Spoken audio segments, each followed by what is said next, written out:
This video is made possible by my patrons on Patreon.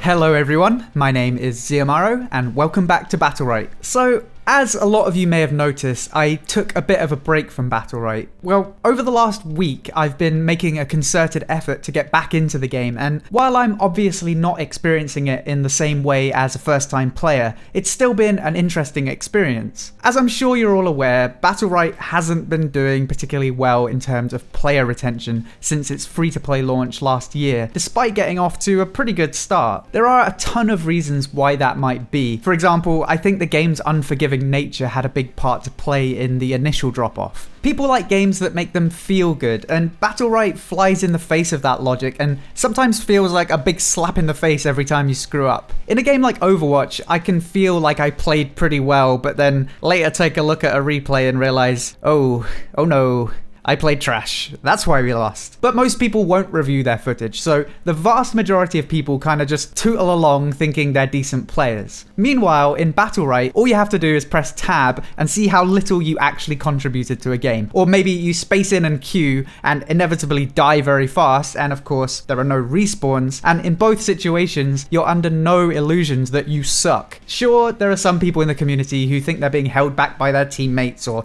the matchmaking or whatever, but unlike Overwatch, where those people are the vast majority, I would say those people are actually outliers in Battlerite. So I think people's egos are a big part of why some of the initial wave quit. Maybe that's Battlerite's fault, maybe the game needs to hold people's hands a little more, or maybe even give people the illusion that they're better than they are, so they're more motivated to continue playing. But then again, the fact that it is so unforgiving is a selling point to other people. Whatever the case, by March or April last year, the game whittled down to the more serious players. And it was still a healthy number of players for an indie game. But unfortunately, that's when the content drought started as well. SLS had a pretty decent content schedule from launch until Ulrich's release, but after that, basically nothing. And of course, around that time, we had the dreaded Battlerite Royale announcement as well. And I think we'd all be kidding ourselves if we said that didn't have a major impact on the game's population. Not only has it split the queues between two games, it's also had a negative impact on people's faith in Battlerite altogether. Honestly, if I had to pin my loss of interest in the game on one thing, it would have to be Battlerite Royale. Not because the game is deeply flawed, even though it is, but because it shows SLS's lack of faith in their own product. Like, such a lack of faith that they basically ditched their format that they've had since Bloodline Champions for some half-baked, flavour-of-the-moment Battle Royale game. If it was after a number of years of Battlerite failing, that would be one thing, but just months after the free-to-play release?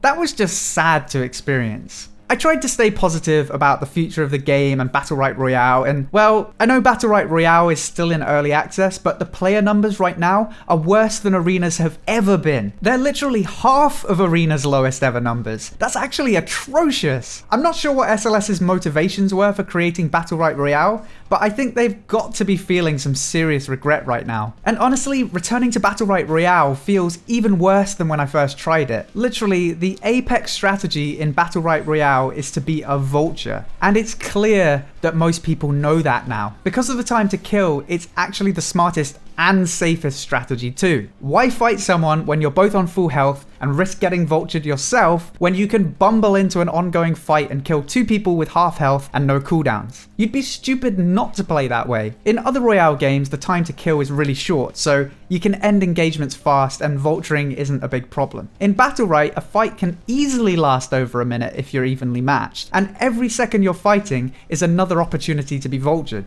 Mechanically, the game is fun, and it definitely takes skill, but I think this vulturing problem is very deeply ingrained in the game's design. And it's funny because it's probably not intentional design. It's just a byproduct of having a MOBA-esque battle royale. And honestly, I think it'll turn people away from the game. It's very frustrating to completely outplay someone when they outgear you, only for someone to come along and reap all the rewards despite doing basically nothing besides hiding in a bush waiting for a moment of weakness. Maybe that's fun for some people, but I doubt many people would agree, and the numbers speak for themselves. But enough about Royale for a second. What about Arena? Honestly, despite feeling incredibly rusty, it's been a lot of fun. In Arena, when you outplay your opponent, you're rewarded for your skill and punished for your mistakes. But it feels good even when you lose, because you always feel like you have some control over the situation. And I actually learned something very interesting in the process. My aim is a little off at the moment, but the biggest stumbling block in my first few games was actually game sense or my observational skills. Maybe it's because of the champions I play. Both Paloma's Other Side and Alder's Ultimate are abilities that can save teammates who have no cooldowns, but I realized that I was unable to keep track of enemy and ally cooldowns like I used to.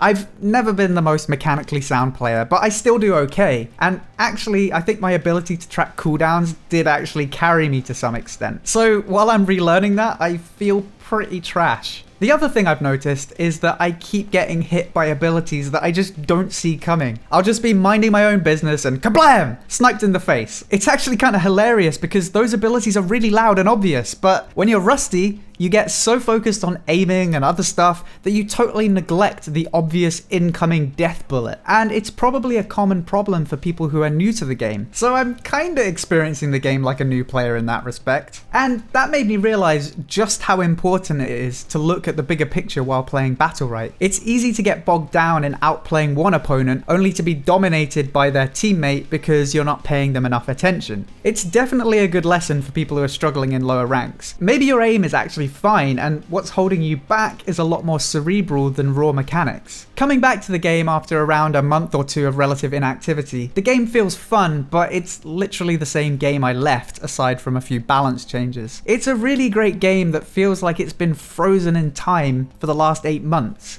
On the plus side, we do have a new champion and the in-game tournament right around the corner, so I'm excited for that, but taking a break has really helped crystallize Battlerite's problems for me. Honestly, I think SLS created a really great arena game, but they clearly don't have enough belief in it. I just wish they'd spent the time and resources on arena that they've ultimately pumped into Royale, because if the player numbers are anything to go on, even if it is early access, I think they've stretched themselves too thin. And that mistake may end up killing both games if this is really all Battlerite Royale has to offer. Despite my issues with the game, I am going to continue playing Battlerite and even Battlerite Royale. If nothing else, I've got to get trained up for the Battlerite Royale tournament I'm playing in this weekend. I'm not sure who else is playing yet, but it sounds like a content creators tournament, so it should be a lot of fun. So yeah, that'll be happening this Sunday and the following one at 6 PM UTC, so I'll keep you updated on Discord if you want to watch that. I hope you enjoyed this video. If you did, then please feel free to subscribe for more gaming guides, news, and discussion. And don't forget to check out the links below to Patreon, Discord, and Twitch. Until next time, thank you for watching, and I'll see you soon.